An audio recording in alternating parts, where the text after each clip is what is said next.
An international model, once a finalist in the Miss Switzerland pageant, is strangled to death, dismembered with a jigsaw, and then allegedly pureed in a blender.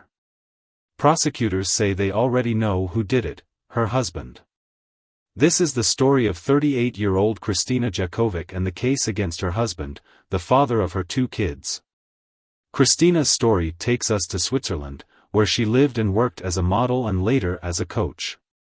In 2003, she won the Miss Northwest Switzerland pageant, and by 2008, she was a finalist in the Miss Switzerland competition. She later founded her own business called Catwalk Coach, where she transitioned to a coaching role and mentored aspiring young models. My name is Kristina, the Catwalk Coach, and I'm preparing Natalie for her big show. Let's start with the first pose. If you want to look confident and sexy, take a step aside, turn, and lean back slightly. If you're wearing a dress, take one step ahead, lean back to highlight your leg.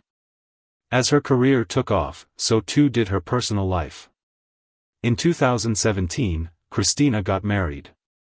Her husband is this guy, who's only being identified as Thomas in news outlets. Together, Kristina and Thomas shared 2 daughters. They lived in Binningen, Switzerland, a relatively small municipality just outside the larger city of Basel. All this is in the northwest corner of Switzerland, not far from the French or German borders. It was this same location, the family home in Binningen, where Kristina was brutally murdered. Her body was found on February 13, and right away, Swiss investigators knew her death was grisly. Here's a warning, the next description is graphic. Detectives were able to determine that Kristina had been strangled to death. After that, her body was dismembered. They say the suspect used multiple items to cut up her body, including a knife, garden shears, and even a jigsaw. If that wasn't enough, the suspect later took pieces of Kristina's body and ground them up with a hand blender. According to court documents, she was pureed, and the remains were left in a chemical solution to dissolve. One day after Kristina's remains were discovered, Thomas was arrested right away. He told investigators an interesting story, that he'd found Kristina dead in their home back in January and then panicked. Instead of calling the police, he said he decided to cut up the body in their laundry room. It's important to note that both medical investigators and crime scene techs determined that the facts in Thomas's confession didn't quite add up. But that was just his initial story. In March, Thomas changed his tune, saying he killed Kristina, but it was out of self-defense because she was coming at him and he feared for his life. Thomas says Kristina had previously attacked him with a knife, but others say it was Thomas who had a history of attacking Kristina. As investigators dug more into the couple's past, witnesses revealed they'd seen Thomas violently push Kristina up against a wall, holding her by her neck. He'd apparently strangled her in the past too. So Thomas has been in custody since his arrest, but he did appeal for release just this Wednesday. A federal court later denied that request. But during the court hearing, we learned more gruesome details about Kristina's murder and Thomas's state of mind. Officials say he showed a noticeably high level of criminal energy, lack of empathy, and cold-bloodedness. After killing his wife, they also said he showed a conspicuously high level of criminal energy, in an assessment, but also that there are concrete indications of mental illness. There are so many layers to this disturbing case, so we sat down with attorney Jennifer Roman to try and make sense of the crime. We know that the victim here, Kristina, had been strangled, and just that alone is terrifying and disturbing. The fact that it's such an intimate way to die, it doesn't happen instantaneously. Does that add at all to the defendant in this case, the fact that he chose to strangle rather than shoot or stab? This was a very intimate crime. And to the extent that the defendant is going to be claiming maybe not guilty by reason of insanity or try to allege that he had some mental health issues that might mitigate what he's accused of doing, the fact that she died by strangulation is going to completely negate any of that. When people are successful with being found not guilty by reason of insanity, first of all, it's really rare that somebody's successful with that defense. But second of all, we tend to think that when somebody's had a period of time to premeditate it, or that a crime took a significantly long period of time, so strangling somebody to death is not instantaneous. Then cutting up their body is not instantaneous. Then taking the body parts and putting them in a blender, all of that takes time and takes a certain level of cognition and ability to execute some really disgusting and horrible actions. All of those factors from a jury's perspective are going to say to the jury, he's not guilty by reason of insanity, because if he had a moment of insanity at any point along that multiple-hour commission of the crime, he could have stopped. And he could have, and then after the fact. When his initial interview with the police took place, he said, "Well, I killed her, but it was in self-defense." Again, that shows an awareness of right and wrong, which mitigates and eliminates a "not guilty by reason of insanity" defense. So the nature of the crime, to the extent that he's going to claim "not guilty by reason of insanity," which there are some intimations that that might be what he plans on alleging, the facts don't support it, and the likelihood of success for him on a "not guilty by reason of insanity" defense is probably little to none. I mean, you brought up a really good point. The strangulation itself is terrifying and terrible that we even have to talk about, but this defendant took it to another level in dismembering the body in such a gruesome way. Unfortunately, this is a type of story I've covered before. It's not super common, but I have seen dismemberment stories. However, I've never seen a story where they use a jigsaw. To me, that sounds almost like the movie Saw, and then a blender. So, I mean, dismembering a body is just terrible in and of itself, but I almost feel like what he chose to use brings it to another level of grotesque. What do you think? This is, to me, beyond grotesque. I think, look, yes, we've seen dismemberment cases before. We have the Brian Walsh case in Massachusetts right now, where he's accused of killing and dismembering his wife. But when you start to take it to the nature of the tools that were used, which is not going to be quick by any stretch of the imagination, and then you take it to the next level of physically moving those body parts, not disposing of them but putting them into a blender, pureeing them with chemicals, there's a lot of intent and premeditation that goes into that. It just speaks volumes about the nature of the crime, the level of hostility, which seems like not a strong enough word for what happened here. It really is incredibly violent and feels incredibly invasive on a lot of levels. You brought up a good point in all of that. So, after he first strangles his wife, allegedly at this point, then cuts up her body and puts her in a blender, at the very end of all this, he puts the remains in a chemical solution, which to me indicates a consciousness of guilt. Maybe at this point, he's trying to cover up his tracks. What do you think about that part? Yes, there's definitely evidence of consciousness of guilt. It starts with his initial reports to the police, where he says, "She tried to attack me with a knife. I acted in self-defense, and then I panicked," so he dismembered her body. So it starts there, where he's setting it up as, "I didn't kill her. I killed her in self-defense, but then I panicked." Then it goes on to the level of dismemberment, which is another level of concealment, and then a third level of concealment, trying to grind up those body parts and dissolve them in some sort of chemical solution. So there are multiple levels of him attempting to conceal this alleged crime. And you keep bringing up something really important in this case, the fact that he confessed to the crime. But there are a couple of layers to that. At first, when her body was found back in February, he said, "I found her dead in January. She had already died, and then I cut up the body." So he's only claiming he cut up the body. Then later, what you pointed out is that he says it was in self-defense, she was coming at him, so he killed her with the knife. I mean, do either of these things hold up? The fact that he confessed in some way twice, is this something that's really strong for the prosecution? The nature of the confessions, both of them, are particularly compelling for the prosecution.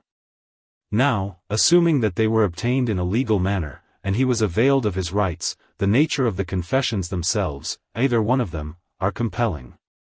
I think what becomes an extra sword for the prosecution, so to speak, is that he confessed twice and changed his story.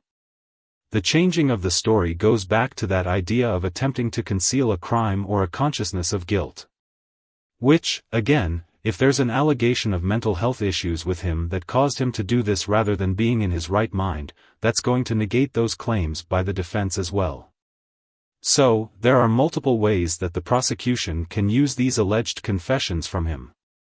They can use them as part of their case, and they can also use them to rebut or refute anything the defense tries to put out there to suggest that either it was a crime of passion or due to some type of temporary insanity where he didn't understand right from wrong. The details of Kristina's case are particularly tragic and honestly really hard to talk about, but she does deserve to have her story told. One of the reasons we're able to do that is because of our sponsors like Odoo. Odoo is a free all-in-one business management software that provides you with a range of applications that help with the day-to-day tasks of owning a business. That's things like managing PTO, customer relations, or even different subscriptions. Now here's the kicker. You can try Odoo for free right now without even entering your credit card. You can even get free lifetime access to one of the apps in the Odoo suite. All you have to do is click our link at odoo.com/ilknews in the description and pinned comments and try Odoo for free right now. There's also a major point the prosecution will want to hit on: Thomas's alleged past history with domestic violence. If we're taking a look at the second confession, the one where he said it was self-defense, what's interesting to me about this is there had been prior reports of him being aggressive with her. I guess a different witness had said he saw the husband put Kristina up against the wall and kind of strangle her in front of multiple people. That gets me thinking about prior bad acts. So what would it take to include that in the case in this trial? This is a little bit technical because I don't know what Switzerland's rules of evidence are in terms of admitting the admission of prior bad acts. But in a situation in the United States, a defendant's prior bad acts may be admitted into evidence if the court finds that they are instructive but not unduly prejudicial to the defendant. So, the fact that other people saw him demonstrate violence towards the victim is going to be compelling evidence. The fact that the nature of the alleged violence, strangling or head strangulation, is very similar to what he's accused of doing now, is going to become a balancing test, right? I think that a fact finder does need to hear that there was a pattern of physical abuse or allegations of physical abuse. In fact, there are claims that the police have been called to the house before to investigate allegations of domestic violence. So, this wasn't an isolated incident. Certainly, the prosecution is going to push really hard to have that testimony come in and to have prior bad acts come in to show a pattern, to show that this was escalating, that this was very much intentional and premeditated, and not the result of a crime of passion, or to refute a self-defense claim the defense might try to raise in this case. So they're definitely going to push to get it in. I think the question is, what do the rules of evidence allow for in Switzerland courts? Certainly here, it could be admissible. We've talked about what led up to the murder, these prior bad acts, then the gruesome details of the murder, but now I want to focus on what happened afterward. So we talk about these multiple confessions, but additionally, according to the reports I've seen, some of the investigators said he completely lacked empathy. I mean, he's talking in both confessions about chopping up his wife and doesn't have any empathy about what he's done. That he confessed to. Additionally, I've seen some reports that say he had sadistic or sociopathic traits and was kind of expressing all of those things. So, does his reaction at the end of this crime, let's say after he's been taken into custody, matter in terms of the trial? Certainly, investigators are going to be able to testify as to his demeanor and how he presented during their questioning of him and when he was making these alleged confessions. It's all going to be relevant to his state of mind. I think right now, with what we have of these characterizations of sociopathy and lack of empathy, and I think one of the allegations was that he had a high level of criminal activity, I don't know what any of those things actually mean. So it's really going to come down to the details that support those things, right?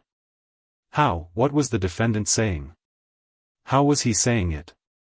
Did he show any emotion about the loss of his wife under these horrific circumstances? Was there any indication of the loss that his children might be suffering? They have 2 young children together. Was there any awareness or concern about them in this process? Certainly, if the defendant is demonstrating a lack of concern for any of those factors, then it is going to support the prosecution's theory that he was so cold-hearted that he could actually commit this crime. Because I think, the average person says, how could somebody do this to somebody? This is just beyond reality, much less the mother of your children. And so, the prosecution is going to have to develop the defendant in a way that shows that he was capable of it. That this lack of empathy, this lack of emotion, these sociopathic tendencies or sadistic comments, those are all going to build the prosecution's case about how he could do this, how he could actually execute such a horrible, horrific crime. We touched on this a bit earlier, but I kind of want to bring it back to the mental health component. All of it, you mentioned his state of mind during the crime, which is going to be very important, and it's kind of an underlying theme to all of this.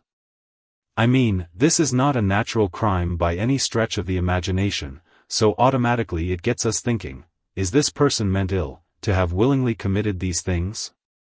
I know that you had said previously we don't think that's really going to hold up, but if the defense does try to go this route, how would they go about it? If the defense is seeking to claim, in whole or in part, that he was unable to decide right from wrong in the moment, or they're going to say he had voices in his head, that he was compelled to do this, he thought he was saving her, he thought he was saving the children, we don't really know, but if it's some sort of allegation that his mental health was not right, that caused him to do this, and that if he were in his right mind, he would have never done this, the defense is going to have to lay the groundwork for that. Usually, what we see is a pattern of psychiatric treatment and care. Sometimes we see psychiatric hospitalizations. We hear about a history of significant trauma in the defendant's life that may lead to a split personality or a dissociative disorder, where they disengage from their body, their mental side disengages from their body. They would need to present evidence that shows this sort of pattern of mental health disorders. If there's a history of mental health disorders but they have not been treated or diagnosed, the defense is going to have a much harder time selling that to a fact finder. Because a fact finder, this crime, as you said, is just so not natural, right? It's just not. This is just so beyond what typical domestic violence may look like.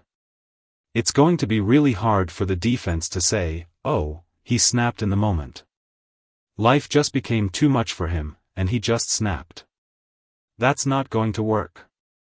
The defense really needs to put forth something that a fact finder could hang their hat on and say, okay, he really truly was not in his right mind and did not understand what he was doing or was not in control of his own actions at that point.